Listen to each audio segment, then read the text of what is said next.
Bistadong nakatago sa 70 vape pen ang mahigit 2 milyong pisong halaga ng kush at cannabis oil. Nasamsam yan sa NAIA. Nakatutok si John Consulta. Nang isa lang sa K9 inspection ang isa sa 5 inabandonang inbound parcel sa NAIA nitong April 26, biglang umupo ang K9 o police dog. Indikasyon na may naamoy itong droga. Idineklarang car seat cover, customized coffee mugs at libro ang mga laman nito. Pero nang buksan ang mga parcel, tumambad ang mga illegal na droga na kush at cannabis oil na itinago sa 70 vape pens. We have intercepted 5 abandoned inbound parcels and na-discover siya upon x-ray screening ng Bureau of Customs. Yung elements ng PDEA, nag-perform sila ng K9 paneling and manual inspection which yielded positive for illegal drugs.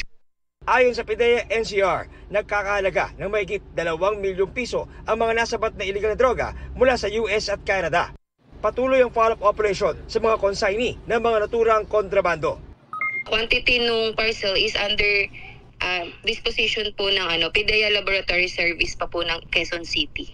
The NAIA DITG po is conducting the whereabouts of the consignees of the parcels. Para sa GMA Integrated News, John Consulta, nakatutok 24 oras. Paimbestigahan ng Health Department ang pagbibigay insentibo umano ng isang kumpanya sa mga doktor na magre-reseta ng kanilang mga gamot. Nauna itong pinuna ng ilang senador dahil mala pyramid scheme umano. Nakatutok si Sandra Aguinaldo.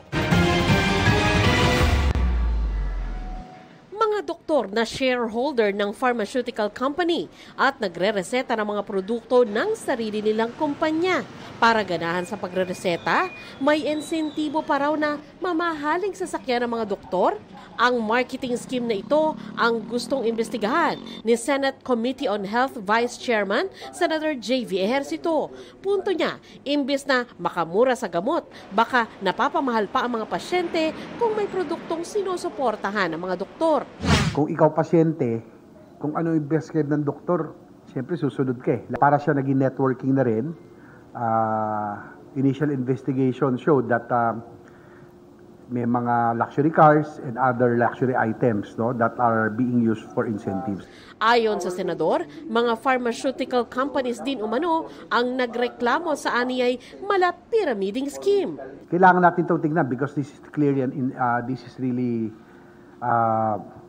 violation of ethical standards and conflict of interest. Nauna dito, pinuna rin ni Senator Raffy Tulfo ang pag-i-sponsor umano ng mga pharma companies sa mga biyahe ng doktor abroad. Nangako naman ng Health Department na iimbestigahan ang aligasyon. Paalala dito, dapat laging nakasulat ang generic name ng gamot sa mga reseta para makapili ang pasyente ng mas murang brand. Pwede rin daw maalisan ng lisensya ang doktor na unethical ang gawain. Anong nakalagay sa Code of Ethics?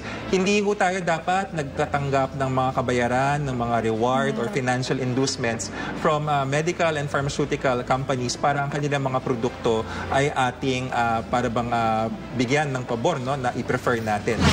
Makabubuti din daw kung magpapasa ng batas gaya sa Amerika para maiwasan ang pagbibigay ng insentibo sa mga doktor. The Stark Law prohibits doctors in the US to own laboratory, pharmacy, or anything that can be aggrandized. Kasi if you own it, you will overutilize it. Nire-reseta ka na. Sabi ng Pharmaceutical and Healthcare Association of the Philippines o PHAP, dismayado sila sa ulat na may ilan sa industriya na hindi sumusunod sa batas at regulasyon. Dapat daw imbestigahan ang unethical conduct na maaring makasama sa kalusugan ng publiko at maglagay ng bahid sa reputasyon ng pharma industry. Hindi raw nila miyembro ang pharma company na iimbestigahan. Ang PHAP members daw may sinusunod na Code of Practice at international at local na batas. Para sa GMA Integrated News, Sandra Aguinaldo, nakatutok 24 oras. Mga kapuso, patuloy na tumutok sa mga balita. Mag-subscribe sa GMA Integrated News sa YouTube. Sa mga kapuso abroad, samahan niyo kami sa GMA Pinoy TV at www.gmanews.tv.